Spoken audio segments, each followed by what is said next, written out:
और आज की सबसे बड़ी खबर का रुख करते हैं। चुनाव आयोग ने शुक्रवार को जम्मू कश्मीर और हरियाणा में होने वाले विधानसभा चुनाव की तारीखों का ऐलान किया है। हरियाणा में 1 फेज और जम्मू कश्मीर में 3 फेज में वोटिंग होगी। वहीं परिणाम 4 अक्टूबर को आएंगे। उत्तर प्रदेश की 10 विधानसभा सीटों पर होने वाले उपचुनाव की तारीखों का ऐलान अभी नहीं हुआ। Chief election commissioner Rajiv Kumar ने कहा है कि कुल 47 उपचुनाव होने हैं। अभी कुछ राज्यों में मौसम की स्थितियां ऐसी है जहां चुनाव नहीं हो सकते। इसमें 46 विधानसभा और 1 संसदीय सीट का उपचुनाव है। अगले 6 महीने के अंदर हम इस चुनाव को करवाएंगे। कुल 47 उपचुनाव में 10 सीटें केवल उत्तर प्रदेश की हैं, जिन पर उपचुनाव होने हैं। चुनाव आयोग आज मुख्य चुनाव आयुक्त राजीव कुमार ने कहा है कि जम्मू कश्मीर की आवाम तस्वीर बदलना चाहती है। चुनाव के लिए हर किसी में उत्सुकता का इस समय माहौल है। टीम ने जम्मू कश्मीर और हरियाणा का दौरा भी किया था। हम मौसम ठीक होने के इंतजार में थे। अमरनाथ यात्रा खत्म होने का इंतजार था। जम्मू कश्मीर में इस समय 47.09 लाख मतदाता हैं, जहां 20 लाख से ज्यादा युवा हैं। 20 अगस्त को फाइनल वोटर लिस्ट भी जारी होगी। यहां 3 फेज में चुनाव होंगे। Elections in J&K will be held in 3 phases. So this is a shorter period. 20th of August would be the date of notification for the first phase. Second phase would be on 29th of August, and the statutory period of nominations and all. Poll being on 25th of September. And phase 3, nomination on 5th of September, and every voting finishing on 1st of October. तो देखिए, जम्मू कश्मीर की कुल 90 सीटों पर चुनाव होने हैं। चुनाव इवेंट किस तरीके से होगा ये भी आपको जरा समझा देते हैं। आज इलेक्शन कमीशन की तरफ से प्रेस कॉन्फ्रेंस की गई। चुनाव इवेंट और सीटें कितनी 3 फेजेस में जम्मू कश्मीर में चुनाव होने हैं। पहला फेज 24 जिसमें सीटें होंगी कुल, दूसरे फेज में 26 सीटें, तीसरे फेज में 40 सीटें होंगी। और अब देखिए, नोटिफिकेशन 20 अगस्त को आया, 29 अगस्त और 5 सितंबर के लिए है। नॉमिनेशन 27 अगस्त तक। फेज 1 के लिए, फेज 2 के लिए 5 सितंबर तक नॉमिनेशन भर सकते हैं।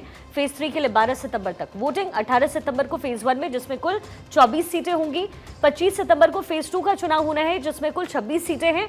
और फेज 3 में चुनाव 1 अक्टूबर को होना है, जिसमें कुल सीटों की संख्या है 40 और इसके परिणाम 4 अक्टूबर को सामने आने वाले हैं। तो जम्मू कश्मीर के साथ साथ हरियाणा में भी चुनाव होना है। मुख्य निर्वाचन आयुक्त राजीव कुमार ने जम्मू कश्मीर के चुनाव को लेकर के एक शायरी भी सुनाई, जरा भी सुनिए। बदलते सूरत हाल यानी जमहूरियत की कहानी, रोशन उम्मीदें अब खुद करेंगी गोया अपनी तकदीर बयानी। जमहूरियत के जश्न में आपकी शिरकत, जमहूरियत के जश्न में आपकी शिरकत, दुनिया देखेगी नापाक इरादों के शिकस्त की कहानी। वही जम्मू कश्मीर में होने वाले विधानसभा में कितने वोटर्स और पोलिंग स्टेशंस के साथ कितनी आरक्षित सीटें हैं, एक नजर जरा उस पर भी आप फटाफट डाल लीजिए। कुल वोटर्स की संख्या है 47,09,000। ये हम जम्मू कश्मीर का जिक्र कर रहे हैं। इसके साथ ही 44,46,000 पुरुष वोटर्स की संख्या है जम्मू कश्मीर में। 42,62,000 महिला वोटर्स हैं जम्मू कश्मीर में। और जम्मू कश्मीर में 10 साल बाद ये चुनाव हो रहे हैं, विधानसभा के चुनाव। कुल पोलिंग स्टेशन 11,838। 7 SC के लिए और 9 ST के लिए आरक्षित सीटें हैं। जम्मू कश्मीर में नवंबर-दिसंबर 2014 में विधानसभा चुनाव हुए थे और इसके बाद 2015 में PDP भाजपा गठबंधन की सरकार बनी। लेकिन जून 2018 में भाजपा के समर्थन वापस ले लेने से सरकार वहां गिर गई। तब से जम्मू कश्मीर में निर्वाचित सरकार नहीं है।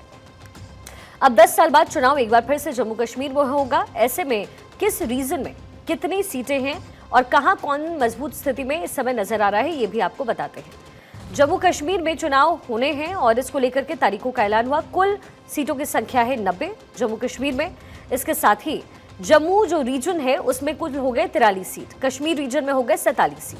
2014 में 87 विधानसभा सीटों पर चुनाव हुए थे, जिसमें जम्मू की 37 और कश्मीर घाटी की थी 46 सीटें।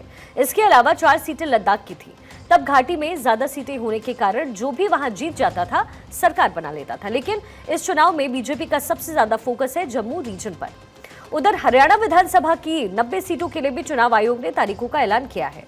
हरियाणा की सभी 90 सीटों के लिए एक ही चरण में मतदान होगा। सभी 90 सीटों पर 1 अक्टूबर को मतदान होना है और चुनाव नतीजे 4 अक्टूबर को मतगणना के बाद आएंगे। मुख्य चुनाव आयुक्त राजीव कुमार ने चुनाव कार्यक्रम का ऐलान किया। मुख्य चुनाव आयुक्त ने कहा है कि हरियाणा की 90 में से 73 सीटें सामान्य और 17 सीटें आरक्षित होंगी। हरियाणा में 27 अगस्त को फाइनल वोटर लिस्ट भी जारी होगी। उन्होंने ये भी कहा कि हरियाणा में 2 करोड़ से ज्यादा मतदाता हैं, 20,629 पोलिंग बूथ हैं, 150 मॉडल पोलिंग बूथ हैं। मुख्य निर्वाचन आयुक्त राजीव कुमार ने कहा कि लोकसभा का चुनाव दुनिया में हमारी लोकतांत्रिक ताकत का प्रमाण है। The schedule of Haryana.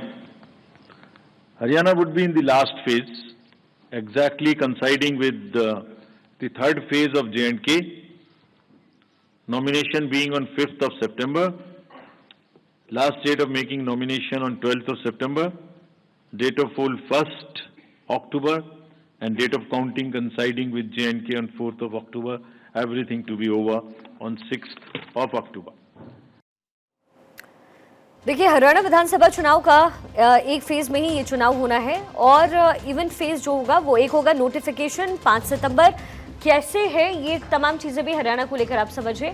एक फेज में हरियाणा में चुनाव होने हैं, सबसे पहले ये समझना जरूरी। नोटिफिकेशन 5 सितंबर को होगा, नॉमिनेशन 12 सितंबर तक जो प्रत्याशी भर सकते हैं। नाम वापसी का जो डेट है वो 16 सितंबर दिया गया।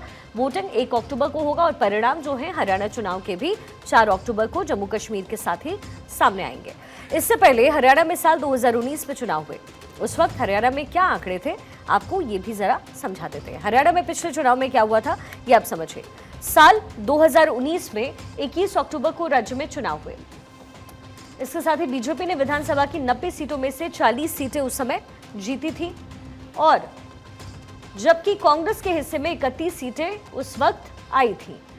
दोनों पार्टियां बहुमत के आंकड़े से दूर थी और ऐसे में जरूरत थी किसी तीसरे की। बीजेपी ने 10 सीटों के साथ जेजेपी के समर्थन से हरियाणा में सरकार बनाई, वो कामयाब हुए वहां सरकार बनाने में और अब 1 अक्टूबर को हरियाणा में चुनाव और 4 को नतीजे सामने आएंगे।